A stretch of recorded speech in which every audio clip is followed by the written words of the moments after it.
నమస్తే అండి, welcome to our channel సలాం సైనిక. ఈరోజు ఈ వీడియోలో ఎక్స్ సర్వీస్ మెన్స్కి చాలా ముఖ్యమైన ఏదైనా ఫైనాన్షియల్ అసిస్టెన్స్ మనకు దొరుకుతుంది అంటే అది కేంద్రీయ సైనిక బోర్డు నుండి అని చెప్పాలి. అయితే ఈ కేంద్రీయ సైనిక బోర్డు నుండి మనం రకరకాల స్కీమ్స్ కొరకు అప్లై చేస్తుంటాము. అయితే ఇవన్నీ కూడా మనం ఏదైనా నెట్ కేఫ్లో కానీ మన జిల్లా సైనిక బోర్డు దగ్గర ఉన్న ఇంటర్నెట్ కేఫ్స్లో కానీ మనం అప్లై చేసుకోవడం జరుగుతుంటుంది సహజంగా. కానీ తర్వాత మనం దీని యొక్క స్టేటస్ చెక్ చేసుకోవడానికి కూడా వారి మీద డిపెండ్ అవ్వాల్సి వచ్చింది, లేదంటే ఎవరైనా టెక్నికల్గా తెలిసిన వాళ్ళ దగ్గరైనా డిపెండ్ అవ్వాల్సి వస్తుంది. సో ఈరోజు మనం ఈ వీడియోలో మన మొబైల్ ద్వారానే చాలా ఈజీగా ఈ యొక్క అప్లికేషన్స్ అంటే అవి సిఏ చిల్డ్రన్ ఎడ్యుకేషన్ అసిస్టెన్స్ అవ్వచ్చు, ప్రైమ్ మినిస్టర్ స్కాలర్షిప్ స్కీమ్ అవ్వచ్చు, అలాగే marriage assistance doctors marriage assistance అవ్వచ్చు, 100% డిజబుల్ చిల్డ్రన్ అవ్వచ్చు, అలాగే పెన్యూరీకి సంబంధించి అవ్వచ్చు. ఇలా ఎన్ని అప్లికేషన్లు అయితే మనం కేంద్రీయ సైనిక బోర్డు ద్వారా అప్లై చేస్తామో ఇవన్నీ కూడా మనం చాలా ఈజీగా మొబైల్ ద్వారానే స్టేటస్ చెక్ చేసుకోవచ్చు అండి. దయచేసి వీడియోని ఆఖరి వరకు చూడండి. ఇన్ఫర్మేటివ్ కనిపిస్తే ప్రతి ఒక్క ఎక్స్ సర్వీస్ మెన్కి చేరేంతవరకు ఈ వీడియోని షేర్ చేయడానికి ప్రయత్నించండి.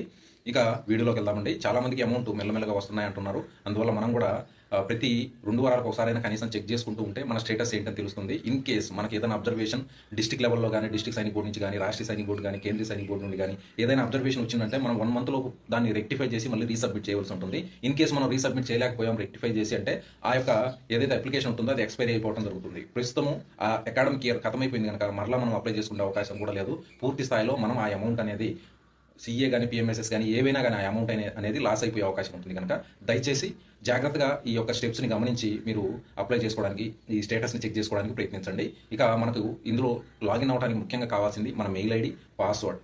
ఆ మెయిల్ ఐడి అనేది తప్పకుండా యాక్టివేట్లో ఉండాల్సిన అవసరం ఎంతైనా ఉందండి. ఈ విషయాన్ని దృష్టిలో ఉంచుకోవాలి. అదేవిధంగా మనం ఎక్కడి నుంచి అయితే ఈ యొక్క అప్లికేషన్ అప్లై చేసుకున్నామో అక్కడి నుంచి మన మెయిల్ ఐడితో పాటు పాస్వర్డ్ అనేది తప్పకుండా మన దగ్గర ఉండాలి. అప్పుడే ఈ స్టేటస్ని మనం చెక్ చేయగలుగుతామండి. ఇక వీడియోలోకి వెళ్దామా? వెబ్సైట్ చూద్దాము, ఎలా చెక్ చేయాలనేది కూడా క్లియర్గా చూద్దాం. ముందుగా స్క్రీన్ మీద డిస్ప్లే చేస్తున్న వెబ్సైట్లోకి మనం వెళ్ళాలండి. ఇక్కడ మనం గూగుల్లోకి వచ్చేసి కేఎస్బి అని టైప్ చేయగానే మొదటిగా మనకి వెబ్సైట్ నేమ్ అనేది ఇక్కడ రావడం చూడవచ్చు. మీరు ksb.gov.in వెబ్సైట్ నేమ్ ఇక్కడ మీరు టచ్ చేయండి. టచ్ చేసిన వెంటనే ఈ విధంగా మన వెబ్సైట్ ఇంటర్ఫేస్ అనేది ఈ విధంగా షో చేస్తుంది. ఇక్కడ మీరు చూడవచ్చు లాగిన్.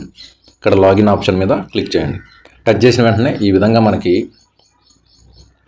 యూజర్ నేమ్, పాస్వర్డ్ మనల్ని అడగటం జరుగుతుంది. ఇక్కడ యూజర్ నేమ్, పాస్వర్డ్, ఈ వెరిఫికేషన్ కోడ్ ఇక్కడ మనం టైప్ చేయాలి సేమ్ టు సేమ్. ఆ తర్వాత లాగిన్లోకి వెళ్ళాలండి. ఇప్పుడు ఆ తర్వాత మనకి ఓటీపీ అనేది ఇక్కడ మనం మెయిల్ ఐడి ఏదైతే ఇస్తున్నామో యూజర్ నేమ్లో అదే మెయిల్ ఐడికి ఓటీపీ రావడం జరుగుతుంది. ఆ ఓటీపీని మనం సబ్మిట్ చేస్తేనే లాగిన్ అవ్వగలం. ఇక్కడ ఒక మంచి ఆప్షన్ మనకి ఇవ్వడం జరిగింది, రిమెంబర్ మీ. ఇన్ కేస్ మీరు ప్రతిసారి టైప్ చేయాల్సిన అవసరం రాకుండా ఉండాలంటే ఇక్కడ రిమెంబర్ మీ మీద క్లిక్ చేసి పెట్టుకోండి.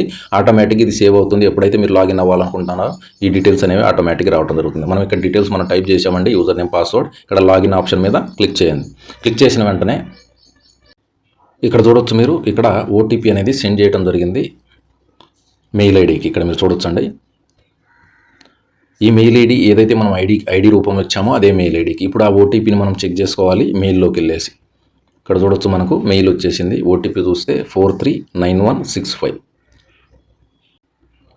439165 వెరిఫై చేయండి.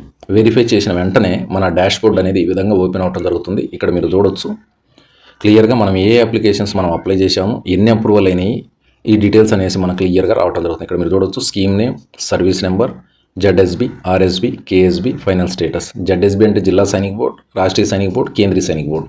ఇక మీరు ఇక్కడ స్టేటస్ కూడా గమనించవచ్చు. ఇక్కడ ఎడ్యుకేషన్ ప్రస్తుతము ఇతనిది ఓన్లీ సీఏ మాత్రమే పెండింగ్లో ఉంది, మిగతా అన్ని అప్రూవల్ అయి ఉన్నాయి. ఇక్కడ మీరు చూడొచ్చు. సో ఇక్కడ ఇతని స్టేటస్ మనం చూస్తే జెడ్ఎస్బిలో రికమెండెడ్, ఆర్ఎస్బిలో రికమెండెడ్, కేఎస్బిలో పెండింగ్, ఫైనల్ స్టేటస్ పెండింగ్. ఈ విధంగా స్టేటస్ అనేది మనకి షో చేయడం జరుగుతుందని మనం స్టేటస్ చెక్ చేసుకున్నప్పుడు.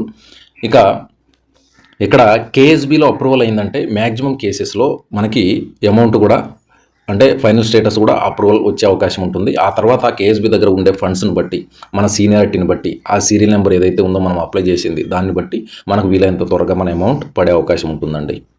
ముఖ్యమైన విషయం అండి, ఎక్స్ సర్వీస్ మెన్ ఎవరు కూడా సీఏ గురించి కానీ, పిఎంఎస్ఎస్ రెన్యువల్, అలాగే డాక్టర్స్ మ్యారేజ్ ఇలాంటి అప్లికేషన్స్ ఎప్పుడైనా అప్లై చేసినప్పుడు మిగతా వాళ్ళతో పాటు టాలీ చేసుకోవద్దండి దయచేసి. ఎందువల్ల అంటే వాళ్ళు 1 గంట ముందు పెట్టినా కానీ, ముందు అప్లై చేసినా కూడా, 1 గంట ముందు రికమెండ్ చేసినా కూడా వాళ్ళ అమౌంట్ పడవచ్చు, లేదా పడకపోవచ్చు, అతనిది పడి మీది పడి ఉండొచ్చు. ఇలా రకరకాలుగా డిఫరెన్సెస్ రావచ్చు. ఎందువల్లంటే కేంద్రీయ సైనిక బోర్డు కూడా ఈ యొక్క ఫండ్ అనేది మన ఫ్లాగ్ ఫండ్ ఉంటుంది కదా, డిఫెన్స్ ఫ్లాగ్ ఫండ్ ఉంటుంది కదా, అక్కడి నుంచి అమౌంట్ అనేది మినిస్ట్రీ ఆఫ్ డిఫెన్స్ నుంచి రిలీజ్ అవ్వాల్సి ఉంటుంది. వాళ్ళ దగ్గర ఉన్న అమౌంట్ని బట్టి మాత్రమే ఈ అమౌంట్ అనేది మనకు క్రియేట్ చేయడం జరుగుతుంటుంది. అది కూడా అప్లికేషన్ సీనియారిటీ ప్రకారం మన సీరియల్ నెంబర్ ఉంటుంది కదా అప్లికేషన్లో, అది మీరు గమనించాలి. దాని ప్రకారం మనకి అమౌంట్ అనేది వేస్తుంటారు. ఇక్కడ ఎక్కడ కూడా గాబరా పడొద్దండి మీరు దయచేసి.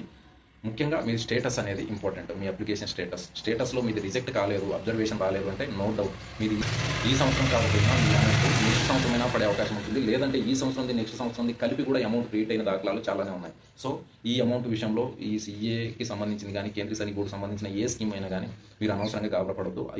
వాళ్ళ దగ్గర ఉన్న ఫండ్స్ను బట్టి ఆటోమేటిక్గా అమౌంట్ అనేది వేయడం జరుగుతుంది. ఆ డబ్బులు అనేవి ఎక్కడికి పోవు, మనకి రావు అనే టెన్షన్ మాత్రం అస్సలు పెట్టుకోవద్దు. ఇక్కడ ఇంకొక విషయాన్ని చెప్పాలనుకున్నా అంటే, ఎవరైతే లేటెస్ట్గా రిటైర్ అయ్యారో ఫైనాన్షియల్ ఇయర్ క్లోజింగ్ కానీ అంత ముందు కానీ ఎప్పుడైనా ఆ ఇయర్లో మీరు రిటైర్ అయ్యారంటే 31కి ముందు 31 మార్చ్ 2000 ఏదైనా కానీ ఈ లోపు ఎవరైతే రిటైర్ అవుతారో వారందరి సీఏ అనేది అక్కడ యాజ్ ఏ సర్వింగ్ పర్సన్కి ఎంత అమౌంట్ వస్తుందో ఆ అమౌంట్ వస్తుందంటే మీరు ప్రాపర్గా మన సైనిక్ బోర్డుకి వెళ్ళి అక్కడి నుంచి అప్లై చేసుకుంటే మీ అమౌంట్ అనేది అక్కడ ఏ విధంగా వర్తిస్తుందో అదే అమౌంట్ రావడం జరుగుతుందండి. ఈ విషయాన్ని కూడా దృష్టిలో ఉంచుకోవాలి. అనవసరంగా లాస్ అవ్వద్దు. అనవసరంగా కేఎస్బీ ద్వారా అప్లికేషన్స్ పెట్టేసి మళ్ళీ అది కూడా రిజెక్ట్ అయ్యి ఇది కూడా రిజెక్ట్ అయ్యి ఇబ్బంది పడొద్దండి మీరు. ఇదండి చాలా ముఖ్యం అనిపించింది.